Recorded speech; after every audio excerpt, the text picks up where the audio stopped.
Welcome to NFL Nexus. Okay, so let's dive right in. The Indianapolis Colts are staring down the 2026 NFL Draft without a first-round pick. Now, for most teams, that's a full-blown crisis. But for their GM, Chris Ballard, it might just be business as usual. This is a massive puzzle where one wrong move could be a huge setback. Today, we're going to break down the two completely different roads the Colts could take to not just get by, but actually come out of this draft as a better football team. So here's the game plan for today. First, we've got to get inside the head of Chris Ballard and really understand his draft blueprint. It's unique. Then we'll look at two totally different ways they could go. Path A is the big swing for the fences, finding a hidden gem, a cornerback named Charles Demings. Path B is the classic Ballard move, trade down and grab a bunch of assets. And finally, we'll break it all down and debate the big question. Which plan is the right one? So, this is the million-dollar question, right? This is what keeps general managers up at night. The first round is where you're supposed to find those franchise-altering players. So without that golden ticket, how do you even begin to keep up?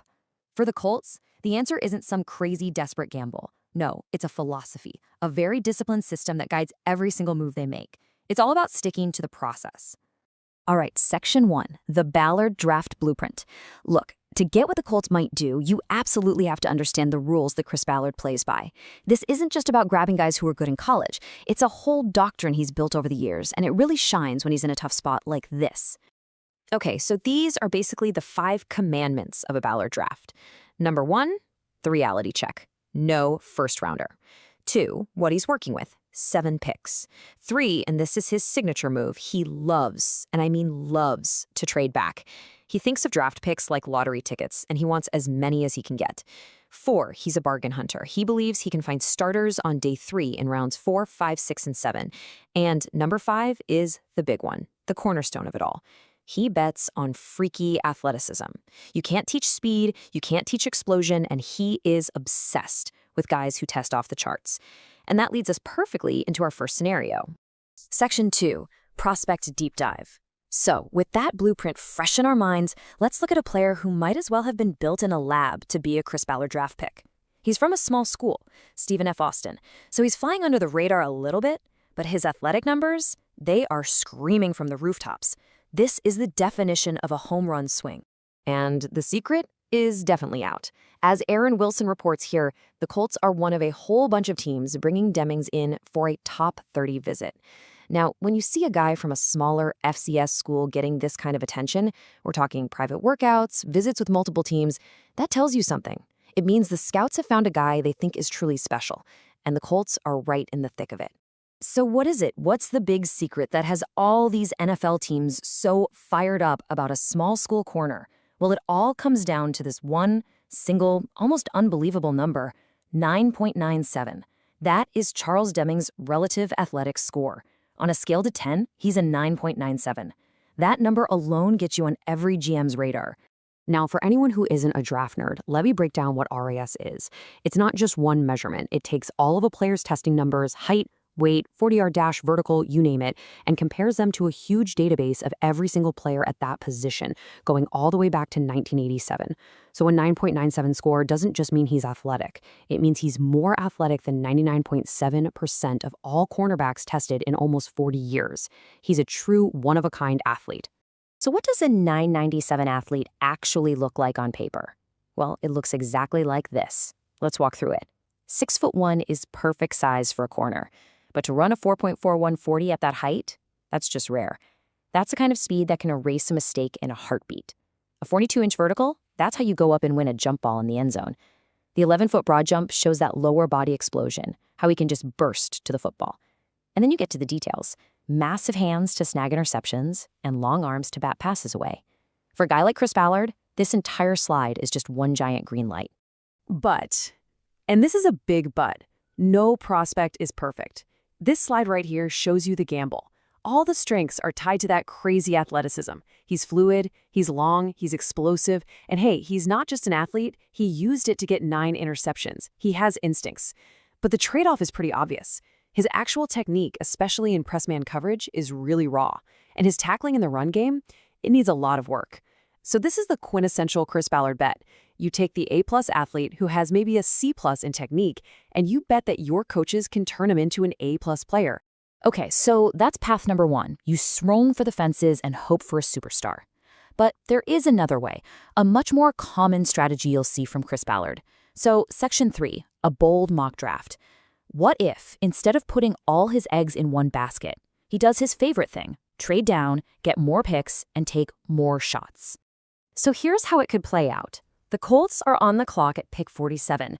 The phone rings, it's the Eagles, they're desperate to move up. So the Colts agree to slide back just 7 spots to pick 54. Doesn't sound like much, right? But for doing that, they snag an entire extra third-round pick, number 98 overall. This is Ballard 101. He's turning one good pick into 2 good picks, giving himself another chance to land a real difference maker. Analyzing the haul, part 1. Okay, so now they've got more picks in their pocket, and they're on the clock at their new spot, number 54. And with that pick, they go after what is arguably their single biggest need on the whole roster, a guy who can get after the quarterback. And that guy is Donnie Dennis Sutton from Penn State. I mean, look at this profile. 6'5", 256 pounds is the perfect size. But then you see the speed. A 4.6340 for a guy that big is just ridiculous. But for a pass rusher, that 3-cone drill is huge. A 690 shows he has that incredible bend and flexibility to get around massive offensive tackles. And best of all, he's not a project. The production is there. 17 sacks and 25 tackles for loss. Yeah, this isn't some diamond in the rough. Dennis Sutton was a 5-star guy out of high school, so he's been on the NFL's radar for years. He's explosive, he has that elite bend, and man, he shows up in big games. When the lights were brightest in the college football playoffs, he was an absolute monster, with 4.5 sacks in just 3 games. For the Colts, he steps in day 1 and helps their pass rush, with the potential to become a legit star. Analyzing the haul, part 2. All right, next up, with their original third-round pick at 78, they flip over to the offensive side. Because in today's NFL, you can never, ever have too much speed. And with this pick, the Colts get a guy who can flat-out fly. Just let that 40 times sink in. 430. That is not just fast, that is game-changing, keep the defensive coordinator up at night kind of speed. Deion Burks from Oklahoma is a blur. He's a nightmare to cover out of the slot. And look at his playoff game stats. When the pressure was on, he balled out. 7 catches, over 100 yards, and a touchdown. That tells you he's more than just a track star.